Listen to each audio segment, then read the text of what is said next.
Eu fui ao aeroporto buscar o meu namorado como quem vai buscar um pacote que se espera ansiosamente. Olhando o relógio, fingindo calma, imaginando o abraço perfeito na esteira. O saguão estava cheio de imagens que eu já conhecia. Malas rolando, anúncios de voos ecoando como uma canção de fundo, famílias se reencontrando com lágrimas e risos mecânicos. E então eu o vi. Não foi a primeira vez que reconheci alguém à distância, mas foi a primeira vez que a visão cortou como lâmina. Ele estava ali, vindo na minha direção com um sorriso que eu guardava para mim. E ao lado dele, havia uma mulher com quem ele se entrelaçava de um jeito que não deixava espaço para nenhuma dúvida. Um abraço longo, a cabeça encostada no ombro, os corpos tão sincronizados que parecia uma coreografia ensaiada. O sorriso do meu namorado era o mesmo de sempre. O lado a lado, não. Meu corpo congelou antes da minha voz. Por um instante senti que o som do aeroporto havia sido desligado. Ninguém anunciava portões. Ninguém puxava malas. Tudo virou silêncio interno. Só a batida acelerada do meu coração. As luzes do lounge pareciam piscar mais rápido. As pessoas ao redor transformaram-se em vultos com celulares apontados. Uma plateia que, sem saber, já era cúmplice. Ele me viu. Eu vi que ele me viu. A expressão dele teve uma quebra minúscula. Um segundo, como quando uma música sai do tom. Mas foi o suficiente para eu entender que nada daquilo tinha sido por engano. E então veio aquela pergunta que não pede voz para existir. O que eu faço agora? As palavras morreram na minha garganta. Em vez de falar, levantei a mão sem pensar, como quem indica o caminho para si mesma. O que é isto? Saiu como se tivesse sido expelido por outra pessoa, mais aguda do que eu queria. A mulher ao lado dele se afastou um pouco, surpresa e irritada, como se também não tivesse pensado que alguém viria assim, sem anunciar. As pessoas começaram a notar. Os sussurros são como mosquitos, minúsculos, irritantes e impossíveis de ignorar quando se multiplicam. Você precisa explicar, eu disse. A frase foi mínima, quase uma imploração. Ele esticou a mão, um gesto que antes seria reconfortante, agora parecia ensaiado para repor normalidade. Amor, espera. Começou ele. A palavra espera funciona de duas formas. Freia o tempo e o retoma apenas quando convém a quem a pronuncia. Não teve explicação que chegasse a tempo. A mulher ao lado dele abriu a boca com um desafio que eu senti como um soco. Alguém no fundo gritou seu próprio julgamento. Alguém mais tirou o celular do bolso. Em segundos o meu rosto estava exposto na tela alheia como se eu fosse um objeto interessante, não uma pessoa. Um senhor atrás de mim chutou uma frase que eu não precisava ouvir para saber que dizia. Que falta de vergonha. A vergonha, de alguma forma, me negou o direito de sentir qualquer outro sentimento por um segundo inteiro. E foi nesse pequeno abismo que alguém tocou meu braço. Não era um toque hostil, não era a pressão de um conhecido. Era a mão firme e neutra de um policial que apareceu por entre a multidão. Ele era alto, de figura serena. E havia nessa serenidade algo que me fez vacilar menos. Seus olhos eram atentos, mas não inquisitivos. Havia cuidado neles, não curiosidade sensacionalista. Antes que eu pudesse processar melhor, ele curvou-se levemente e colocou a palma sobre os meus olhos, cobrindo-os com a delicadeza de quem recolhe uma chama para que ela não se apague. Não foi um gesto teatral, foi preciso, protetor. A mão era quente, cheirava a sabonete simples, e ao redor, o som do aeroporto foi atenuado como se alguém tivesse baixado o volume do mundo. Cobrir meus olhos foi um presente e uma sentença ao mesmo tempo. Foi como se alguém dissesse, você não precisa ver isso agora. Mas também, como se alguém me declarasse incapaz de lidar com a cena. E eu, que me orgulhava de sempre enfrentar as circunstâncias com os olhos abertos, gostei da oferta de silêncio antes de me sentir traída, como se a misericórdia de um desconhecido fosse o primeiro ato de compaixão que eu me permitia. Os celulares continuaram a brilhar. As vozes seguiram em tom de comentarista. Eu senti o peso do mundo ficando à distância, apenas pela mão daquele homem. Havia autoridade naquele gesto, mas não arrogância. Havia distância entre a figura do uniforme e o cuidado pessoal que me alcançava. Como se ele, por profissão, soubesse quando uma pessoa precisava ser afagada em público para sobreviver. Ele não falou imediatamente. A voz dele, quando veio, era baixa e estável. Posso te levar para um canto mais calmo? Perguntou. Em minha cabeça havia tantas respostas prontas, que nenhuma delas me serviu. Em vez de dizer não, aceitei o convite. Talvez porque naquele momento, preferi sair da plateia que julgava tudo, para um lugar onde minha confusão poderia existir com menos ruído. Se existe algo cinematográfico em aeroportos, é o jeito como tudo pode mudar em um enquadramento. Ele me guiou por uma maré de corpos, e a mão que cobria meus olhos foi o mapa que me devolvia para algum caminho possível. Aos poucos, permiti que ele revelasse a vista. Uma sala de atendimento ao público, com poltronas gastas e um painel onde se lia informações. Lá, ele se sentou ao meu lado, sem nos separar do mundo, apenas diminuindo o alcance das vozes. Largou a palma devagar dos meus olhos, mas manteve a mão no meu ombro, como se aquilo também fosse parte da proteção. Você quer que eu fique com você? Ele perguntou. Era uma pergunta prática e, por isso, gentil. Não havia um tom paternalista, apenas um oferecimento de presença. A minha resposta foi um riso seco que saiu com gosto de ironia. Não sei se eu quero que você fique ou que eu me levante e mande todo mundo calar a boca. Ele sorriu, e o sorriso tinha algo de humano simples. A primeira opção costuma ser mais tranquila, disse, e parecia acreditar nela. Enquanto tentávamos recompor uma sensação de normalidade, meu namorado entrou na sala atrás de mim, fazendo aquele gesto teatral de quem precisa justificar o mundo. Ele falou rápido, palavras emendadas, explicações que flutuavam sem âncora. Foi um mal-entendido. Disse, como se essa frase fosse um curativo instantâneo. A mulher que o acompanhava ficou na porta, com a expressão de quem não é só uma parte do erro, mas também uma defesa ativa. Era engraçado e trágico, como mesmo ali, entre quatro paredes econômicas do terminal, eu senti o corpo reagir como se estivesse novamente no meio da praça. Alguém, obviamente, tinha continuado filmando. O policial pediu calma com a voz que faz as pessoas baixarem o tom, não por medo, mas por escolha. Vamos resolver a situação com respeito, orientou. Havia um profissional ali que sabia lidar com tumulto. E eu, por alguns minutos, fui apenas alguém a ser amparada por práticas que eu não dominava. Flashbacks vieram pontuados, curtos e cortes que não pediram permissão. Lembro de quando nos conhecemos. Uma cafeteria pequena, uma conversa sobre viagens, o jeito dele olhar para mim como se eu fosse uma novidade que sempre existira.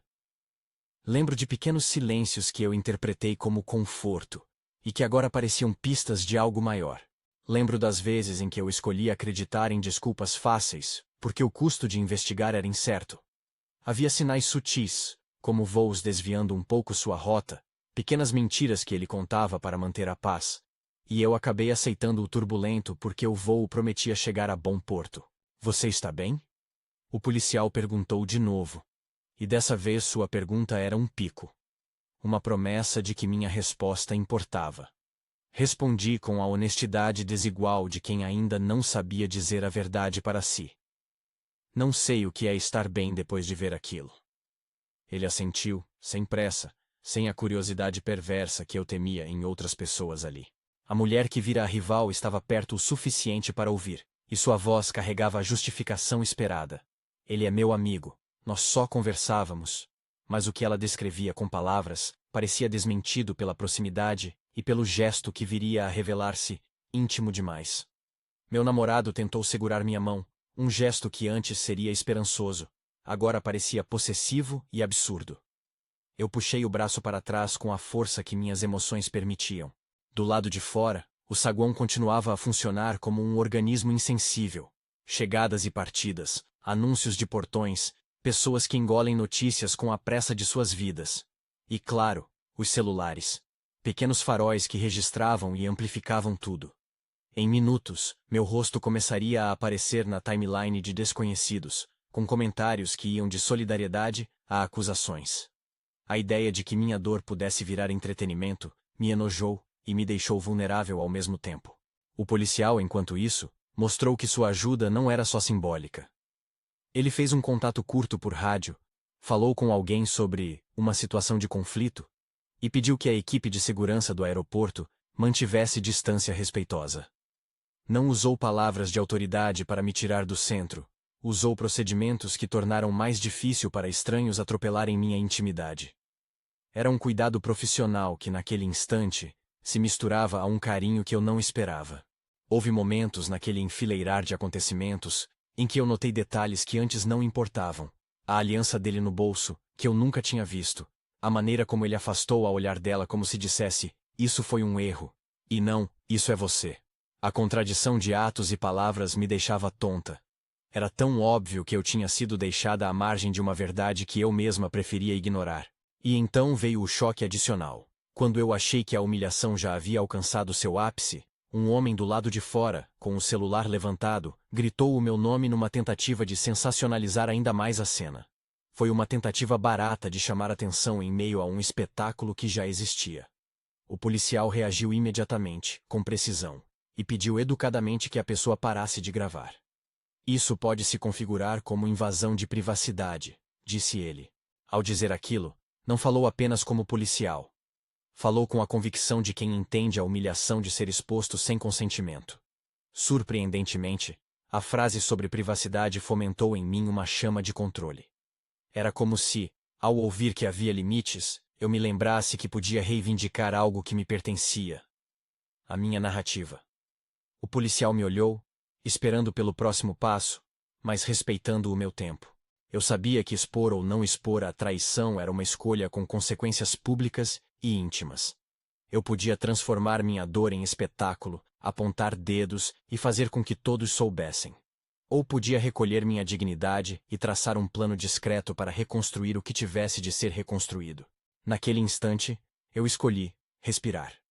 Não era perdão, nem esquecimento. Era apenas um ato mínimo de resgate pessoal. Eu preciso de um tempo, disse. Minha voz tremia. E foi o suficiente para que o policial indicasse o seguro do aeroporto. Um cômodo menos visível, onde eu poderia ligar para amigos, tomar uma água, processar. Ele não tentou dar soluções fáceis. Ele simplesmente abriu uma porta que eu não sabia se queria cruzar. Enquanto eu me afastava em direção ao refúgio, uma sensação curiosa se insinuou. Não era só o alívio de escapar da cena. Era também a presença de olhos que haviam testemunhado algo que, talvez, pudesse ser usado contra mim. Em pleno século das redes sociais, as imagens são armas que ferem em silêncio. Ainda assim, havia algo na postura do policial que dizia: eu não sou uma câmera. Ele era humano, e isso já era incomum. No refúgio, deixei-me cair numa poltrona e deslizei o celular para fora do bolso. As notificações começaram a pipocar como se alguém lá fora tivesse acendido uma sirene. Mensagens de amigos. Você viu? Silêncio entre as letras. Um vídeo curto chegando de um número não salvo, com o enquadramento exato do meu rosto perplexo na fila do aeroporto. Eu não cliquei no vídeo. Não queria dar àquilo o privilégio de minha atenção imediata. O policial ficou à porta, como um limite entre o que eu aceitava ver e o que decidia não enfrentar agora. Ele trouxe água, sem formalidade. Se quiser ajuda para contatar alguém, disse, posso esperar. Era um oferecimento que vinha sem compromisso. Eu aceitei que ele ficasse por ali. Aceitar companhia parecia menos humilhante do que enfrentar o colapso sozinha. E ali, sentada, revendo mentalmente os fragmentos dos últimos minutos, entender a magnitude do espetáculo que se formava, me bateu com força. Não era só minha vida amorosa exposta. Era a possibilidade de que o fato alastrasse para algo maior. Comentários de familiares, a opinião do trabalho, até mesmo fofocas que rondavam nossos círculos. Eu podia sentir a pressão social já se configurando como um peso que eu teria que carregar, mesmo que fosse apenas um desperdício de verve alheia. Você quer que eu faça um boletim? O policial perguntou de repente com a naturalidade de quem está propondo uma ferramenta, não uma sentença. A palavra boletim poderia significar formalização, um desenho legal que encapsula o ocorrido. Eu olhei para ele, tentando sondar se aquilo era um conselho profissional ou uma tentativa de tomar controle da minha narrativa. Ele pareceu perceber a pergunta silenciosa na minha expressão. Apenas se você achar necessário, disse. Muitas vezes documentar evita que o caso vire só boatos nas redes. Isso me deu o embasamento que eu não sabia pedir. Não prometi nada. Apenas a ideia de que havia um recurso prático para lidar com a exposição me acalmou. Mesmo assim, havia um ruído no canto da minha cabeça. Processar a traição publicamente poderia desencadear uma série de consequências que iam muito além do perdão ou do término. Eu não estava pronta para traçar essa rota sem entender o mapa. Enquanto o policial se afastava um pouco para verificar algo no rádio, meu celular vibrou com força. Uma notificação de rede social. Vídeo viral, aeroporto, e uma sombria prévia com meu rosto. Um número desconhecido enviou uma mensagem. Quer ajuda para remover o vídeo? Pode sair ruim. A proposta vinha com a ambiguidade típica de quem vive no mercado da exposição. Um misto de escambo e frasalidade de esperança. Respirei fundo.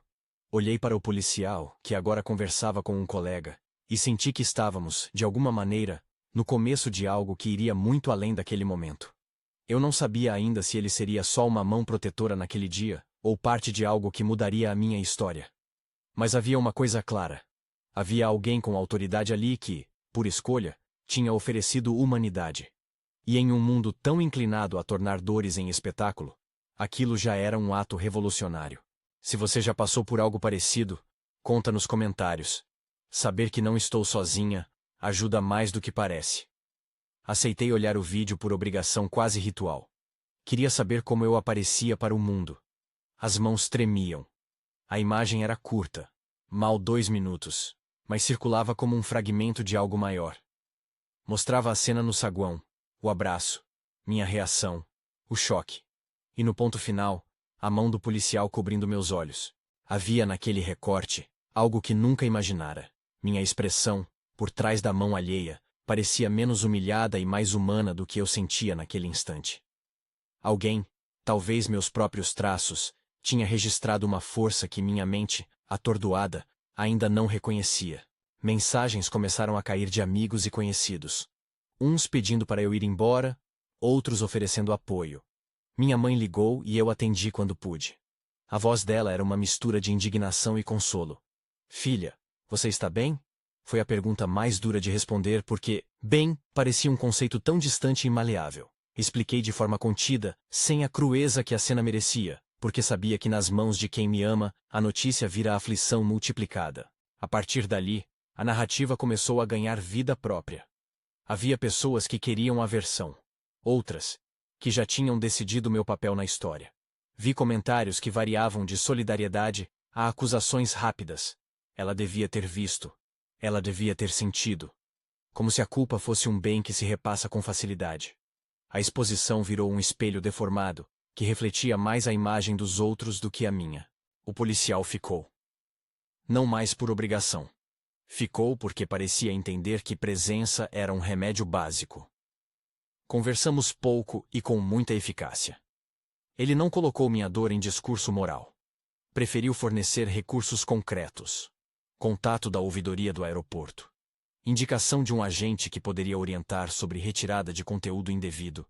E, se eu achasse necessário, o caminho para registrar formalmente o que tinha acontecido. Tudo dito de forma prática, sem julgamento. Mas entre os procedimentos, havia um comentário dele que ficou ecoando na minha mente. Às vezes, o que parece só um caso isolado é peça de um cenário maior. Eu quis perguntar se ele falava das redes sociais, da imprensa, de parentes ávidos por novidade.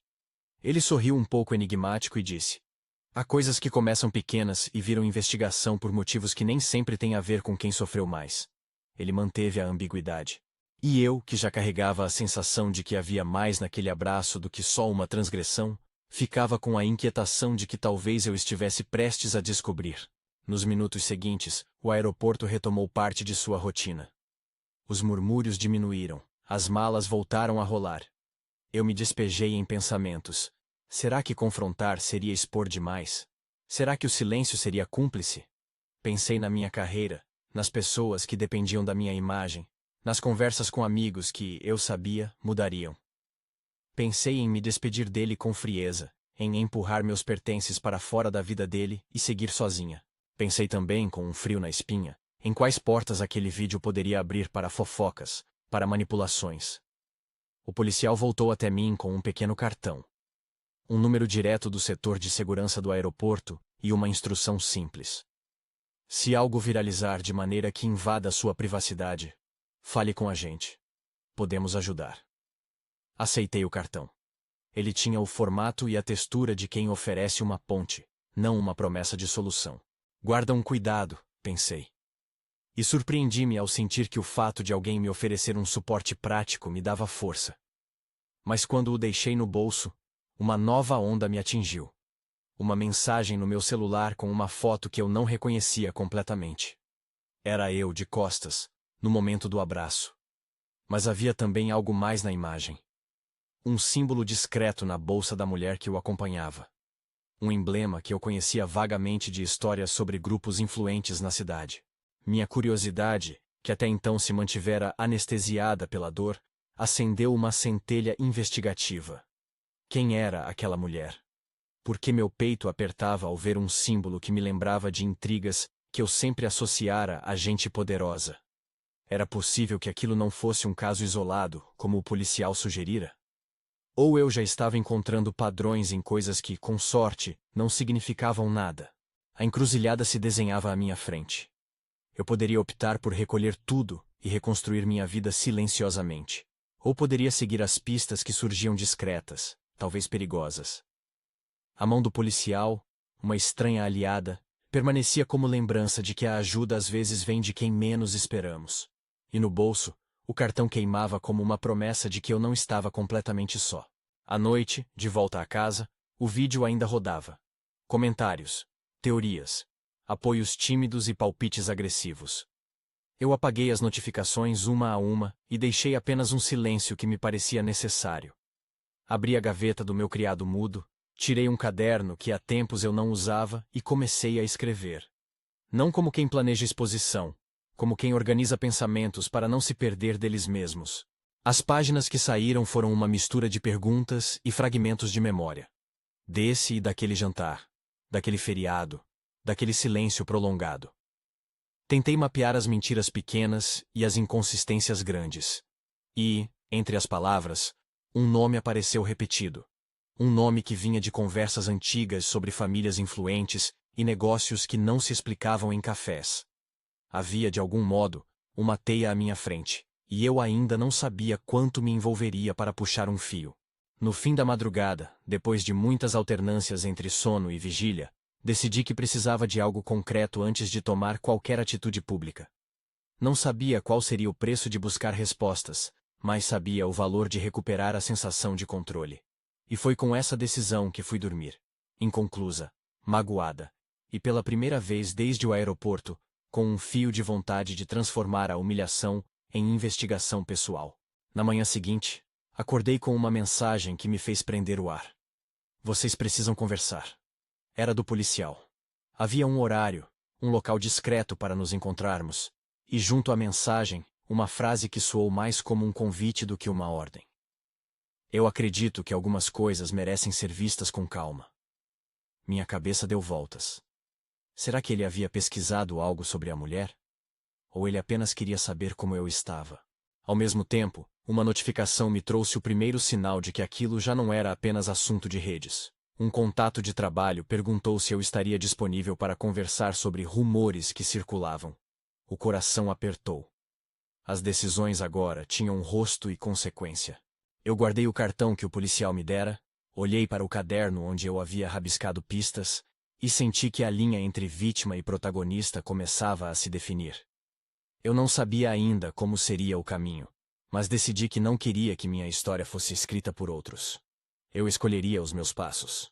O problema era que, para fazer isso, talvez eu precisasse aceitar a mão de quem aparecera no aeroporto. Não só para a proteção daquele momento, mas como um auxílio para entender a teia maior que se insinuava à volta. Quando entrei no carro para sair, a cidade parecia diferente, como se tivesse ganho camadas de significados novos.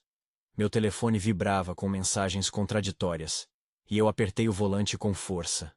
No banco do passageiro, o cartão do policial reluzia sob a luz. Peguei-o e, por um instante, pensei em ligar para ele só para dizer obrigado. Em vez disso, decidi que a próxima ligação seria planejada. Enquanto dirigia em direção ao ponto combinado, uma sensação estranha me acompanhava. Eu estava saindo de uma cena de humilhação pública e entrando num jogo que, possivelmente, poderia ser perigoso. Havia orgulho ferido, certeza de traição e um fio de curiosidade que prometia não me largar. E no centro de tudo, pendurado entre o desejo de expor e a necessidade de silêncio, havia um policial que, com uma suavidade inesperada, Havia me dado a primeira resposta que eu precisava naquele dia. Alguém que, ao cobrir meus olhos, me deu espaço para decidir. Eu ignorava que, ao seguir por aquele caminho, eu estaria abrindo portas para histórias que minha cidade preferia manter fechadas. Mas tinha algo mais forte que o medo. A ideia de que, se eu não movesse uma peça, a narrativa da minha vida continuaria nas mãos dos outros. Então, parei o carro, respirei fundo e saí. A porta do café onde nos encontraríamos ficava numa rua pouco movimentada, discreta como uma promessa. Entrei e vi-o lá, vestido simples demais para um herói de novela, com o olhar que agora eu reconhecia como atento e sereno. Ele levantou-se quando me viu, como quem recebe alguém esperado. Não sorriu de forma extravagante. Abriu um espaço, simples e direto. Havia nos olhos dele a confirmação de que o gesto daquela tarde não fora um impulso. Ele entendera a importância daquele cuidado. Você veio, disse ele. A frase tinha o peso da rotina que se estabelece quando duas vidas se cruzam de maneira inesperada. Eu sentei, e por um momento, nos dois reinou um silêncio que não era vazio, mas cheio de possibilidades. Temos que conversar, falei. E assim começou algo que eu sentia que havia se preparado desde aquele toque que cobrira meus olhos. Não sabia até onde isso iria, mas havia uma certeza básica. Aquilo não seria mais apenas sobre um abraço no aeroporto. Havia sombras à volta, e eu decidira não mais caminhar por elas só com o prejuízo no peito. Ele se ajeitou na cadeira do café e ficou me observando como quem lê um mapa antigo, procurando por uma marca que faça sentido. Havia algo de contido na postura dele que, de algum modo, me tranquilizava. Não era o tipo de tranquilidade doce que promete cura. Era a calma de quem sabe que, antes de qualquer gesto grandioso, é preciso entender o terreno. Você viu o símbolo na bolsa dela? Perguntei sem cerimônia. Minha voz ainda carregava os estilhaços daquela humilhação, mas havia uma curiosidade afiada que eu não tinha no aeroporto. Ele franziu o senho levemente. Sim. Não é só um símbolo qualquer.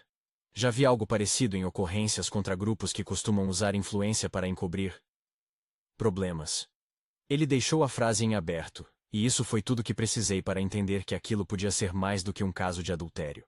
Contei a ele sobre o vídeo que havia chegado anonimamente, sobre a foto do símbolo, sobre as mensagens que ofereciam ajuda para remover o conteúdo. Ele ouviu, e ouviu com a paciência de quem, em vez de supor, prefere anotar. Quando terminei, fez uma pergunta simples. Você quer que eu fale com a segurança do aeroporto para conseguirmos as imagens das câmeras? A pergunta era prática. Eu poderia ter dito não, poderia ter escolhido o silêncio como estratégia de preservação. Mas havia um outro impulso agora. Uma urgência quase mecânica de não deixar nada se dissipar em boatos. Sim, respondi. Por favor. Ele fez a ligação com discrição. Pediu formalmente as gravações internas por conta de uma situação de conflito, e explicou que eu poderia precisar daquele material para qualquer providência que decidisse tomar. Isso, do ponto de vista burocrático, soava como um primeiro passo sensato em direção à verdade que eu queria, sem transformar o que eu sentia num espetáculo público. Nos dias seguintes, a vida ganhou a forma incerta de quem caminha em terreno coberto por névoa. Havia decisões pequenas e decisivas. Avisar minha mãe, marcar um encontro com a minha chefe para falar sobre os rumores, apagar, com cuidado, o que pudesse ser apagado sem parecer que eu tinha algo a esconder. E, principalmente, manter a disciplina de não confrontar todo mundo por impulso. O policial, que eu ainda pensava como o homem que cobriu meus olhos, antes de me permitir chamá-lo por nome, manteve contato com delicadeza. Deu-me o número direto de um agente da segurança do aeroporto que poderia agilizar o acesso às imagens. E em poucas horas, eu já assistia à cena desmembrada em cortes mais nítidos do que o vídeo amador que viralizara. O abraço, o sorriso cúmplice, o momento em que eu aparecia na sequência entrando na cena. Havia de fato proximidade inegável. Não era o tipo de encaixe que se descreve apenas como amizade. Tendo as imagens, comecei a montar outra coisa que não era apenas a história do dia. Era um roteiro de escolhas. Lembrei-me das conversas com a minha chefe, uma mulher prática, que lidava diariamente com a imagem da empresa. E decidi ser direta com ela. Marquei uma reunião. O nervosismo foi atravessado por algo que eu mesma não reconhecia: firmeza. Expliquei rapidamente o que havia acontecido e mostrei as imagens apenas para ela. Não quis transformar aquilo em espetáculo corporativo. Quis colocar os fatos na mão de quem, Potencialmente, precisaria gerenciar as consequências. Havia dois caminhos. A empresa podia me proteger, manter discrição e me apoiar. Ou poderia distanciar-se. A resposta foi rápida e mais humana do que eu esperava. Havia preocupação e, ao mesmo tempo, uma estratégia. Sugeriram que eu não falasse publicamente até que eu tivesse um posicionamento claro. Proteção também é planejar, disse a minha chefe, e isso me deu um espaço para respirar. Entre conversas profissionais e familiares, havia também os diálogos que eu precisei ter comigo mesma. As noites foram longas. O caderno que eu abri no dia seguinte passou a ser uma ferramenta de sobrevivência. Ideias, perguntas, possíveis caminhos. Escrevi coisas que me assustavam e coisas que me acalmavam. Escrevi sobre o fato de que, apesar de tudo, eu não queria que minha vida fosse um rastro de comentários nas timelines alheias. Queria, acima de tudo, escolher a forma como essa história seguiria. O namorado, por sua vez, oscilava entre explicações que pareciam circuitos elétricos mal conectados. Tentou me ligar à noite, mandou mensagens pedindo calma, dizendo que tudo tinha sido um mal-entendido, que a mulher era uma amiga. Eu lia, respirava e respondia com medidas. Marquei um horário para conversarmos pessoalmente. Não para arquitetar reconciliações impulsivas, mas para ouvir e para que ele, finalmente, explicasse com clareza. Quando nos encontramos, eu não estava interessada em reconstruir memórias instantâneas de alegria. Queria respostas. E as respostas vieram em forma de hesitações. Ele disse que tinha se sentido sufocado com promessas de uma viagem que ele não queria fazer. Disse que havia tudo um contexto de negócios que eu não conhecia. Falou de encontros que, no começo, justificava com trabalho. A cada justificativa, eu via um fio que se afastava do que eu conhecia como verdade. Havia omissões calculadas, e elas doíam tanto quanto a traição em si. Em determinado momento, ele falou com um tom quase desesperado. Não te expõe, por favor. Não transforma isso num circo. A frase foi a confissão que eu precisava. Ele me pediu silêncio, não porque se preocupasse com a minha dignidade, mas porque temia as consequências para si mesmo. Era a tradução perfeita daquilo que eu já sentia. Eu não era o centro da preocupação dele. Era um risco. Foi aí que eu decidi, definitivamente, que não seria refém do medo que ele tinha de ser descoberto. Não aceitarei que meu silêncio sirva para proteger o ego de alguém que não me protegeu. Não de novo. Não assim. Passei a manhã seguinte com o policial e a equipe de segurança do aeroporto. As imagens que conseguimos, cortes adicionais e ângulos diferentes, mostravam algo revelador. A mulher com o símbolo na bolsa havia se aproximado de meu namorado antes da cena do abraço. Havia trocas, sorrisos combinados. Não era mera coincidência. E mais. O trajeto dela depois do abraço encontrou-se com outro homem em um café perto do aeroporto. O policial anotou tudo com profissionalismo. Isso não é só um acaso, disse. Pode ser uma tentativa de criar uma cena pública. Ele falou baixo, e o meu peito apertou de novo. Alguém talvez tivesse interesse em me colocar em uma posição vulnerável. A ideia de manipulação colocou a humilhação num tom mais frio. Não era apenas traição. Podia ser um mecanismo, orquestrado por quem sabia como trabalhar com imagem e influência. De onde vinha isso?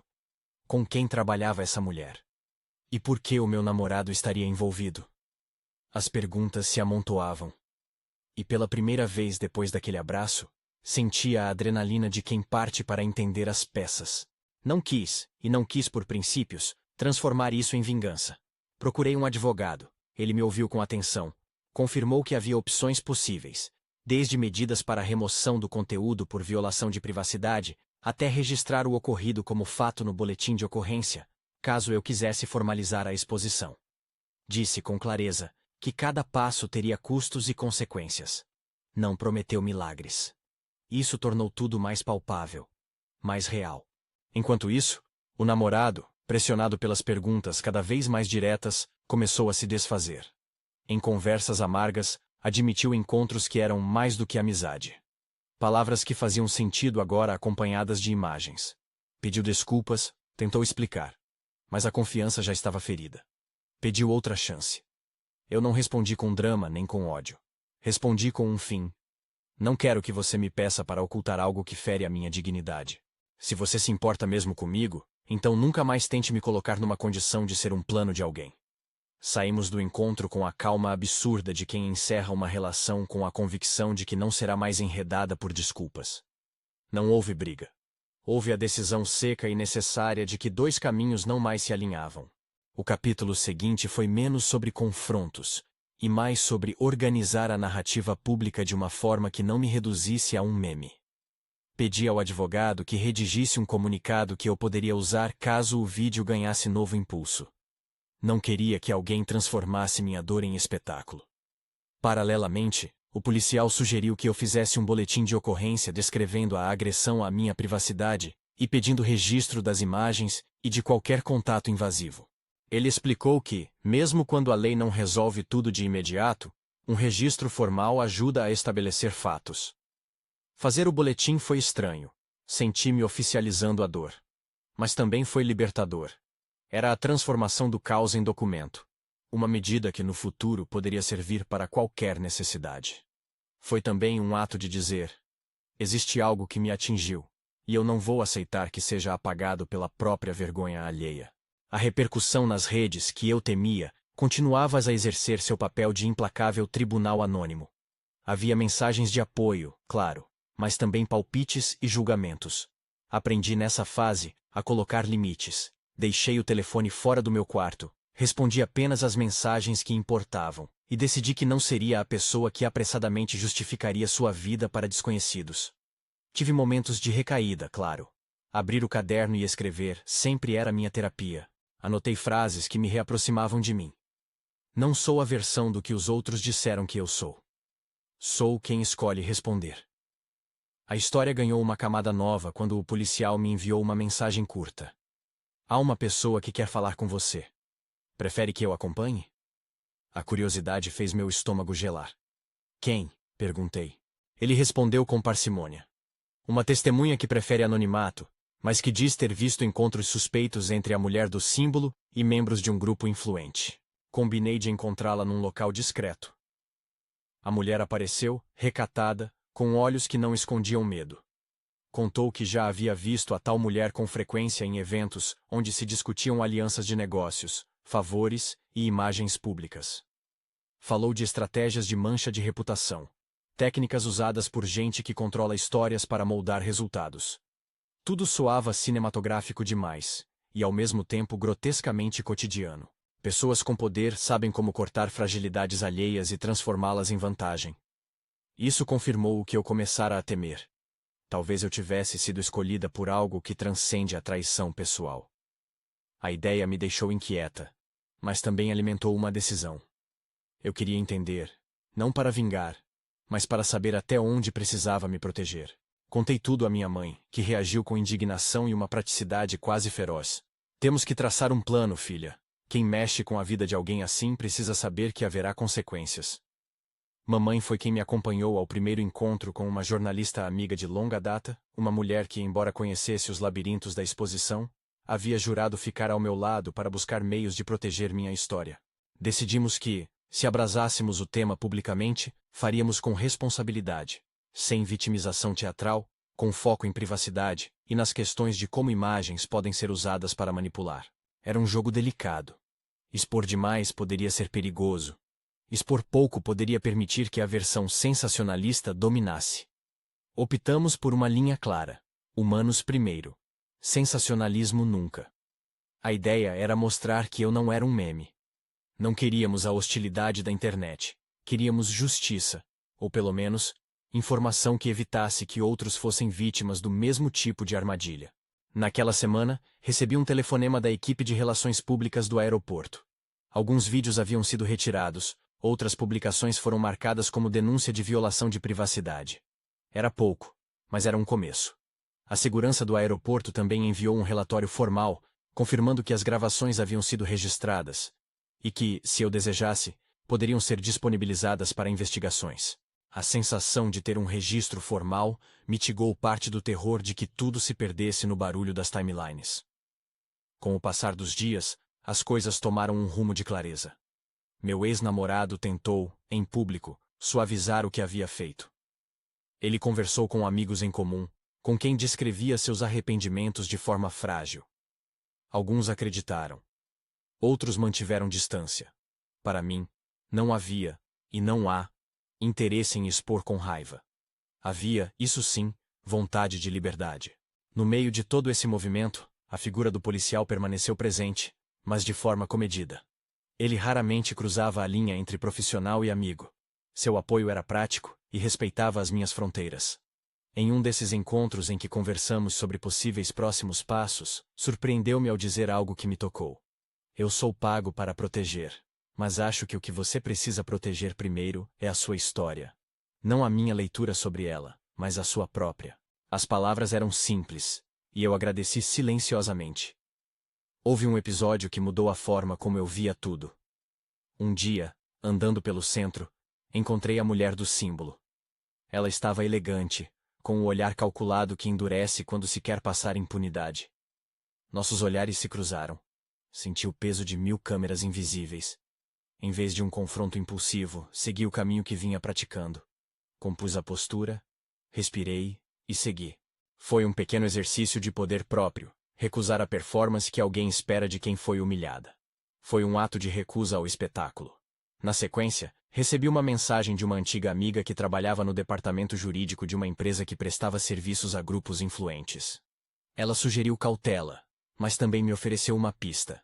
A mulher do símbolo poderia estar envolvida em esquemas de imagem pública para clientes poderosos. Era vago, mas confirmava a tendência que eu já intuía. E mais importante, mostrou que a teia não estava fechada ao meu redor. Havia caminhos para buscar informações, com quem confiar.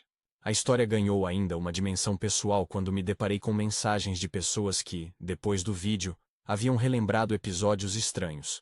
Encontros dele que eu justificara, pequenas contradições que, com o tempo, eu havia relevado. Uma delas trouxe à tona uma foto antiga, onde ele aparecia com a mesma mulher em um evento social. Era um detalhe menor, talvez, mas que se somou ao corpo de dúvidas que eu reunia. Aquilo me provou que, por mais doloroso, meu processo de desapego era também de descoberta. A decisão de expor ou preservar os detalhes continuava a me assombrar. Porém, eu havia aprendido algo fundamental. Minha dignidade não dependia do silêncio. Se eu fizesse algo, seria com medidas, planejamento e respeito à minha própria história. Não queria que outros criassem narrativa por mim. Num fim de tarde, o policial me telefonou com um tom mais sério do que o habitual. Havia encontrado uma conexão entre a mulher do símbolo e um nome que surgira em conversas como alguém que manobrava imagens para interesses alheios. Não era, naquele momento, prova para um processo, mas era pista. Disse que podia me oferecer o contato de uma pessoa que trabalhava com prevenção à exposição na rede. Uma profissional discreta, com quem eu poderia conversar sem alarde. Aceitei. Era um caminho que me aproximava de controle. A profissional ajudou-me a planejar a limpeza de imagens, a solicitar remoção de conteúdo em plataformas e a monitorar menções. Paralelamente, minha estratégia de não falar até ter material se manteve. Não era silêncio de medo. Era silêncio de quem arma um contra-ataque ético. O desenrolar seguinte foi, em muitos aspectos, restaurador. Contei com amigos que apareceram fisicamente, com minha mãe que me acompanhou em audiências, com a minha chefe que me protegeu no trabalho. E, sobretudo, contei com a decisão interna de que aquilo não me definira. Reconstruir não é apagar cicatriz, é reorganizar-se em novos termos. Houve também um momento em que, por vontade própria, fui a público. Fiz um post curto, sincero e contido. Agradeci o apoio das pessoas próximas. Disse que estava tomando medidas e pedi que a minha privacidade fosse respeitada. Não fiz drama. Não procurei aplausos. Foi uma afirmação simples. Eu não pediria desculpas por existir. A resposta foi uma mistura de carinho e curiosidade. Mas, estranhamente, senti que aquele ato silenciado muita ansiedade. Era como se eu tivesse tomado posse de uma imagem que alguém queria roubar. Com o passar de semanas, as coisas arrefeceram. O vídeo seguia circulando em partes, mas os esforços de remoção, aliados ao cansaço natural das timelines, diminuíram o ritmo da exposição. Não era uma cura, era apenas menos ruído. Na esfera pessoal, encontrei um novo tipo de liberdade. Comecei a marcar atividades que antes deixara de lado. Reencontrei amigos que há tempos não via, retomei a leitura matinal e comecei a fazer pequenas viagens de fim de semana. Foi um movimento de recuperação silenciosa. Não para esquecer, mas para que a minha vida deixasse de orbitar em torno de uma dor. O policial tornou-se, nesse percurso, Uma presença que eu escolhi ter por perto, sem afeto forçado, sem pressa. Havia ternura em seus gestos, respeito em suas palavras, e isso era raro. Discutimos uma vez a possibilidade de amizade. Ele disse que estava ali para proteger. Eu concordei que, por enquanto, isso bastava. A ideia de romantizar a ajuda que recebemos em um momento de vulnerabilidade me parecia, naquele instante, dissonante. Eu precisava primeiro perceber que eu me bastava. Em uma noite de vento leve, fui jantar com amigos. Havia riso e havia leveza. Ao final, saí sozinha pelas ruas da cidade e senti que algo havia mudado no meu corpo. A humilhação não era mais um nó que eu carregava como se fosse a única coisa que eu sabia ser. Era história, parcela, mas não a totalidade. Pensei no caderno que guardava as minhas anotações, nas páginas amareladas pelas mãos que escreveram sobre dor e planos. Senti gratidão por aquelas linhas. Elas me haviam orientado de volta para mim. Ao chegar em casa, encontrei uma mensagem no celular. Conseguimos algo. Quer passar aqui amanhã e conversamos? Era do policial. Havia uma concisão que me deixou curiosa e alerta. Respondi que sim. Não sabia ainda do que se tratava. Apenas sabia que, se havia algo a mais no fio que puxara, eu o puxaria até saber o fim do nó. Na manhã seguinte, nos encontramos no mesmo café discreto. Ele trouxe uma pasta com poucas folhas. Ao abrir, vi anotações, impressões de imagens, nomes. Conseguimos uma confirmação, disse. Ele explicava com cautela que algumas imagens mostravam pessoas em encontros que não eram apenas casuais, e que a mulher do símbolo aparecia em ocasiões com representantes de grupos que utilizavam artifícios de imagem. Não posso prometer que isso vá resolver tudo, acrescentou. Mas é um começo para quem procura entender se houve uma manipulação. Ele me entregou as cópias. As palavras dele foram suaves, mas o significado foi claro. Era a possibilidade de transformar humilhação em investigação responsável. Agradeci, e agradeci sinceramente. Haver alguém que, dentro das fronteiras do papel que ocupa, oferecesse o que podia foi um ato que me comoveu. Ele guardou a pasta e disse: se quiser, posso te conectar com quem lida com essas coisas. Fiz uma pausa. Não queria me precipitar. Havia ainda a necessidade de me sustentar para além das respostas. Eu precisava de ar, de rotina, de trabalho que me ancorasse. Escolhi, naquele momento, um caminho duplo. Por um lado, iria seguir examinando com cautela as pistas que apareciam. Por outro, decidira que não deixaria que minha vida fosse reduzida ao episódio do aeroporto. Era uma escolha prática, procurar verdade, mas também construir. Não se tratava de neutralizar dor com ação frenética, era uma decisão de comprometer parte do meu tempo com a reconstrução. Algumas coisas não voltaram ao lugar que estavam. Confiar passou a ser um ato calculado. Relacionamentos precisaram ser reavaliados. Mas, na linha tênue entre o abandono da ilusão e a abertura para o novo, encontrei uma forma de reconstituir minha história. Não houve explosão dramática, nem revanche espetaculosa. Houve, em vez disso, ações pensadas, registros feitos, pessoas que se dispuseram a ajudar sem sensacionalismo. O que mais me surpreendeu no processo foi a constatação de que recuperar dignidade é um trabalho paciente. É dizer não para o que fere, sim para o que cura. E talvez mais importante, é escolher narrar a própria vida com a altivez de quem não entrega as rédeas a quem aprofunda feridas alheias para tirar vantagem. Num fim de tarde, caminhando com um amigo, parei num banco de praça e olhei para o movimento. Veio-me uma imagem forte. No aeroporto, a mão que cobrira meus olhos não me privara de ver. Ela me dera uma pausa. Entendi que aquele gesto fora um espelho do que escolhi ser daqui em diante. Alguém que autoriza pausas, que se permite respirar antes de reagir. E enquanto refletia, senti uma calma que não era resignação. Era consciência. A história que começou com um abraço no saguão, acabou por me ensinar que há maneiras de transformar humilhação em ponto de virada. Não é linear nem simples. Há dias em que o ruído volta. Há dias em que o telefone toca e traz notícias que fazem o peito apertar. Mas o fio que eu puxe é meu. E puxá-lo me deu a chance de escolher como responder. No café onde tudo recomeçara, encontrei mais uma vez o policial. Troquei com ele palavras de agradecimento. Ele sorriu, e dessa vez, não havia pressa. Cuide de você, disse ele. E soou menos um pedido e mais um conselho que eu pretendia seguir. Guardei o cartão que ele me dera. Coloquei no bolso do casaco e segui. Não havia promessa de que o futuro seria menos complicado. Havia, no entanto, a certeza de que eu não seria definida por um abraço alheio gravado por mãos curiosas. A escolha de narrar minha vida de outra forma estava tomada.